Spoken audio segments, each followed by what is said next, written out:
Salam, bugün sizə aşağı ətrafın qurşaq sümüklərinin birləşdiyi sümükləri izah edəcəm. Aşağı ətrafın qurşaq sümüklərinə 2 ədəd çanaq sümüyü aiddir. Əgər bizə sualda aşağı ətrafın qurşaq sümüklərinin birləşdiyi sümükləri soruşsa, deyəcəyik ki, aşağı ətraf qurşaq hissəsinin sümükləri çanaq sümükləridir. Bunlar 1. Bud sümükləri ilə birləşmə əmələ gətirir, bir də oma fəqərələri ilə birləşmə əmələ gətirir.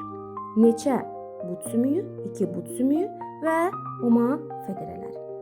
Köhnə dərsliklərdə oma fəqərələrin sayını 3 yazırdı, indi yazmır, deməli sizdən soruşmayacaq.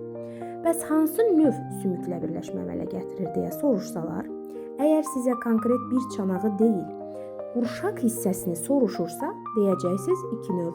Niyə 2 növ?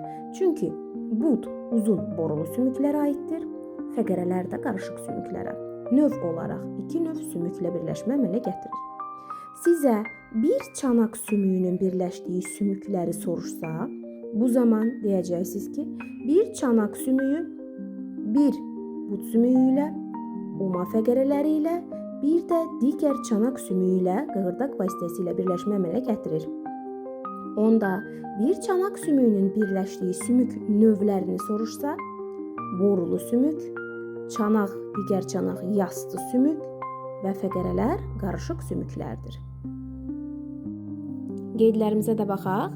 Bir çanaq sümüyü birləşir bir bud, oma fəqərələri və digər çanaq sümüyü ilə.